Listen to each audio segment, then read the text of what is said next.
अगर cos alpha की value 5/13 है तो साइन 2 अल्फ़ा, कॉस 2 अल्फ़ा और टेन 2 अल्फ़ा की वैल्यूज़ क्या होंगी, फाइंड करेंगे हम आज के इस वीडियो में। तो चलिए शुरुआत करते हैं आज के इस वीडियो की। और इस पर्टिकुलर क्वेश्चन को सॉल्व करने के लिए हमें पता होना चाहिए कि साइन 2 अल्फ़ा, कॉस 2 अल्फ़ा और टेन 2 अल्फ़ा का फॉर्मूला क्या होता है। देखिए जनरली जो हम फॉर्मूला यूज़ करते हैं या याद करते हैं वो थीटा के फॉर्म में याद करते हैं। जैसे कि आपने ये फॉर्मूला देखा होगा कि sine 2 theta is equal to 2 sine theta cos theta. आपने ये फॉर्मूला देखा है, ठीक है। तो इस क्वेश्चन में क्या किया गया, आपको कंफ्यूज करने के लिए साइन 2 अल्फ़ा की वैल्यू आपसे पूछी गई है। तो अगर sine 2 theta 2 sine theta cos theta होता है तो साइन 2 अल्फ़ा क्या होगा, साइन 2 अल्फ़ा होगा 2 साइन अल्फ़ा कॉस अल्फ़ा, ठीक है, यही होगा। अब देखिए, अब हमें फाइंड करनी है साइन 2 अल्फ़ा की वैल्यू, जिसमें से हमें पता है क्या, कॉस अल्फ़ा की वैल्यू हमें पता है। ये देखिए कॉस अल्फ़ा की वैल्यू हमें पता है कि 5/13 है, लेकिन हमें साइन अल्फ़ा की वैल्यू नहीं पता। तो सबसे पहले तो हमें साइन अल्फ़ा की वैल्यू कंप्यूट करनी पड़ेगी। अब साइन 2 अल्फ़ा की वैल्यू हम कैसे कंप्यूट कर सकते हैं, आपने ये फॉर्मूला ज़रूर देखा होगा या याद किया होगा, sine square theta plus cos square theta equal to 1। इस फॉर्मूले को आपने ज़रूर देखा होगा। तो अगर हम इस फॉर्मूले को अल्फ़ा के टर्म्स में लिखें तो वो कुछ इस तरीके से होगा, sine square alpha plus cos square alpha equal to 1। Okay, तो अब हमें कॉस स्क्वायर अल्फ़ा की वैल्यू पता है, हमें निकालना है साइन स्क्वायर अल्फ़ा। तो साइन स्क्वायर अल्फ़ा क्या हो जाएगा, 1 माइनस कॉस स्क्वायर अल्फ़ा हो जाएगा। ओके, अब हमें क्या करना है, अब हमें वैल्यू पुट करना है किसकी, कॉस स्क्वायर अल्फ़ा की, ताकि हम साइन अल्फ़ा की वैल्यू को फाइंड कर सके। ठीक है, तो मैं कंप्यूट करता हूँ, यहाँ लिखता हूँ 1 माइनस कॉस अल्फ़ा की वैल्यू क्या है, 5/13 क्वेश्चन में दिया हुआ है, तो 5/13 और हमने स्क्वायर कर दिया इसका। ठीक है, अब हम सॉल्व करेंगे इस क्वेश्चन को, इस इक्वेशन को। तो क्या मिल जाएगा हमें, ऊपर 25 मिल जाएगा 5 का स्क्वायर और नीचे 169 मिल जाएगा किसका, 13 का स्क्वायर। और हम क्या करेंगे इसके बाद हम क्या करेंगे, एलसीएम लेंगे। एलसीएम किसका किसका, दोनों नीचे जो डिनोमिनेटर में दोनों जो संख्या है उनका एलसीएम लेंगे। 169 और 1 का जब हम एलसीएम लेंगे तो हमें 169 ही मिलेगा। ठीक है, किसी भी संख्या का एलसीएम अगर 1 के साथ लिया जाता है तो हमें वही संख्या मिलती है। अब हमें ऊपर क्या करना है, अब हमें देखना है ऊपर क्या आएगा। तो 1 कितने टाइम्स में 169 आएगा, तो 169 टाइम्स में 169 आएगा। तो 169 से हम 1 में मल्टीप्लाई कर देंगे इस 1 में, तो हमें यहाँ पे क्या मिल जाएगा, 169 माइनस, और इस तरफ क्या है, इस तरफ 169 पहले से लिखा हुआ, तो 169 कितने बार में 169 आएगा, तो 169 1 टाइम्स में 169 आएगा। तो 1 का मल्टीप्लाई 25 में करेंगे तो ये यहाँ पे 25 ही हमें मिल जाएगा। उसके बाद में हम इन दोनों को सब्ट्रैक्ट करेंगे तो 9 में से 5 गया, क्या बचा, 4 बचा, 6 में से 2 गया तो 4 बचा, और एक यहाँ पे आ जाएगा और यहाँ पे 169 हो जाएगा। ठीक है, तो ये किसकी वैल्यू हो गई है, साइन स्क्वायर अल्फ़ा की। लेकिन हमें किसकी वैल्यू चाहिए, हमें तो साइन अल्फ़ा की वैल्यू चाहिए। तो हम साइन अल्फ़ा की वैल्यू कैसे निकालेंगे, हम क्या कर देंगे, हम स्क्वायर रूट लगा देंगे। इधर हम स्क्वायर हटाएंगे तो यहाँ पे क्या आ जाएगा, स्क्वायर रूट आ जाएगा। ठीक है, 144/169। ठीक है, अब जैसा कि हमें पता होना चाहिए कि जो 144 होता है वो 12 का स्क्वायर होता है। ठीक है, और जो 139 है वो 13 का स्क्वायर होता है। तो अब यहाँ पे दोनों देखिए, यहाँ पे स्क्वायर स्क्वायर है और यहाँ पे स्क्वायर रूट है, तो ये स्क्वायर जो होंगे ये स्क्वायर रूट को कैंसिल कर देंगे। ठीक है ना, क्योंकि स्क्वायर रूट क्या होता है, जो स्क्वायर रूट होता है वो 1/2 होता है। ठीक है, मैं लिख के दिखाता हूँ आपको, 12/13 हमारे पास है और जिसका स्क्वायर है। ठीक है, 12/13 का 12 का स्क्वायर अपॉन 13 का स्क्वायर, तो हम दोनों को साथ में लिख सकते हैं ऐसे। और जो रूट होता है ना, जो रूट होता है, ठीक है, आप में ज़्यादातर लोगों को पता होगा लेकिन फिर भी बता देता हूँ मैं, जो रूट होता है वो 1/2 होता है। ठीक है, रूट को हम 1/2 लिख सकते हैं। तो देखिए इन दोनों के स्क्वायर यहाँ पे है और यहाँ पे 1/2 है, तो ये 2 और 2 क्या हुआ, कट जाएगा। इसका मतलब कि ये जो हमारा इक्वेशन है ये स्क्वायर रूट से फ्री हो जाएगा। ठीक है, और हमें क्या मिल जाएगा, हमें मिल जाएगा साइन अल्फ़ा की वैल्यू। साइन अल्फ़ा की वैल्यू क्या है, 12/13। ओके, तो 12/13 हमें किसकी वैल्यू मिल गई, साइन अल्फ़ा की। तो मैं यहाँ पे लिख लेता हूँ कि साइन अल्फ़ा की वैल्यू 12/13, ठीक है, ये हमें अब काम आएगा। ठीक है, हमें साइन अल्फ़ा कॉस अल्फ़ा की वैल्यू, दोनों की वैल्यू पता चल गई। अब जब दोनों की वैल्यू हमें पता चल गई है तो हम क्या करेंगे, दोनों को सॉल्व कर देंगे। तो 2 × 12/13 और कॉस अल्फ़ा की वैल्यू पता है 5/13, तो अभी इसको सॉल्व कर देंगे हम। तो कितना हो जाएगा, 12 पंचे 60 और 120 ऊपर, ठीक है, मैंने सिर्फ मल्टीप्लाई किया है, कुछ और नहीं किया है। तो और नीचे क्या हो जाएगा, 169, ठीक है, 13 × 13 169 हो जाएगा। तो इसका मतलब क्या हुआ, इसका मतलब ये हुआ कि साइन 2 अल्फ़ा की वैल्यू, ठीक है, साइन 2 अल्फ़ा की वैल्यू क्या आ गई, 120/169, ठीक है। तो ये हमारा आ गया पहला आंसर। ओके, उसके बाद अब चीज़ें काफ़ी आसान हो जाएंगी। क्यों आसान हो जाएंगी, क्योंकि अब हमें साइन अल्फ़ा और कॉस अल्फ़ा की वैल्यू पता है।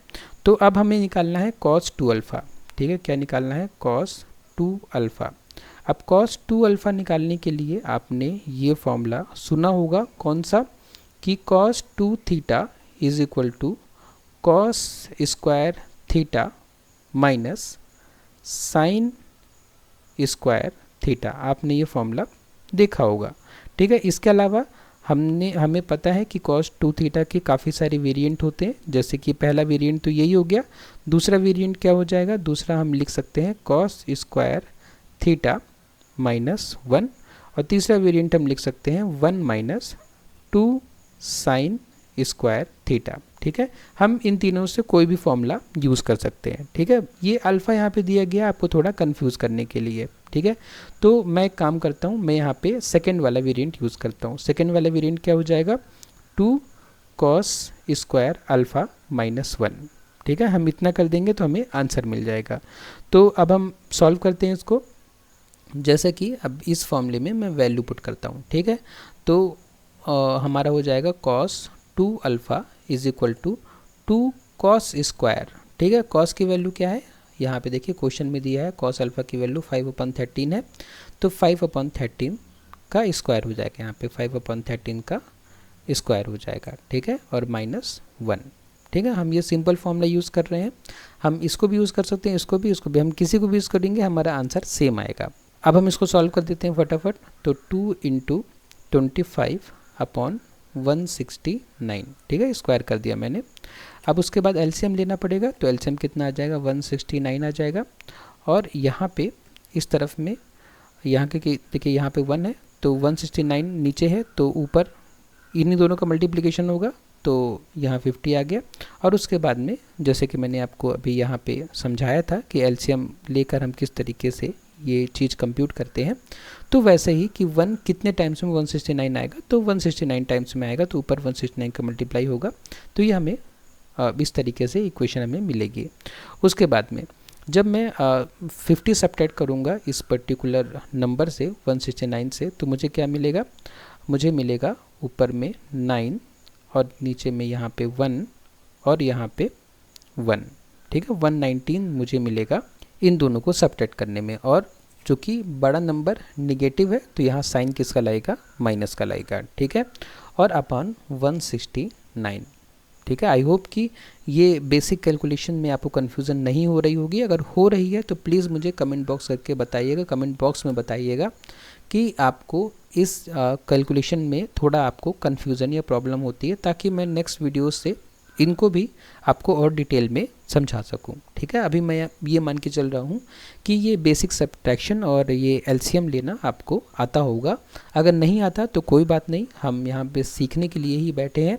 तो अगर आपको कोई कन्फ्यूज़न हो रही हो इन बेसिक कैलकुलेशन में, तो आप प्लीज़ मुझे कमेंट बॉक्स में ज़रूर बताइएगा, क्योंकि मेरा उद्देश्य यही है कि डिप्लोमा के स्टूडेंट्स को मैं मैथमेटिक्स बहुत सिंपल लैंग्वेज में बताने की कोशिश करूं, ठीक है। तो प्लीज़ मुझे कमेंट बॉक्स में बताइएगा कि आपको समझ में आ रहा है कि नहीं आ रहा है, ठीक है।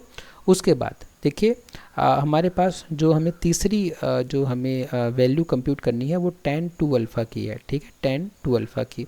तो tan 2 अल्फ़ा की वैल्यू कंप्यूट करने के लिए हमें ये पता है, हमें फॉर्मूला क्या पता है, हमें फॉर्मूला पता है कि tan 2 थीटा अगर हम कंप्यूट करने की कोशिश करें तो हम क्या लिखेंगे इसको, sine 2 theta upon cos 2 theta लिख सकते हैं हम, ठीक है, ये लिख ही सकते हैं।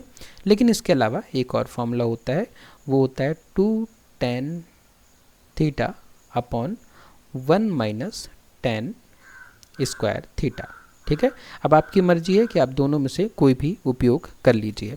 तो मुझे तो ये समझ में आ रहा है कि ये फॉर्मूला हमें बहुत इजी पड़ेगा, ठीक है। इसमें हमें साइन कॉस को अलग करना पड़ेगा, फिर हमें साइन कॉस की वैल्यू पता है, तो वो हमारे लिए ये फॉर्मूला हेक्टिक पड़ेगा, ठीक है। ये हमें काफ़ी स्ट्रेट फॉरवर्ड और ईजी पड़ेगा। तो हमें यहाँ पे क्या करना है, हमें साइन 2 अल्फ़ा और अपॉन कॉस 2 अल्फ़ा की वैल्यू यहाँ पे हमें रखनी है, और दोनों वैल्यू हमने कंप्यूट पहले से कर रखी है। यहाँ पे देखिए, हमें यहाँ पे साइन 2 अल्फ़ा की वैल्यू पता है, कहाँ गई, ये है 120 अपॉन 169। तो मैं यहाँ पे लिख देता हूँ 120 अपॉन 169, ठीक है। उसके बाद डिवाइड में कॉस 2 अल्फ़ा की वैल्यू जो हमें पता है वो 119 अपॉन 169, ठीक है। दोनों वैल्यू अब हमें मिल गई है।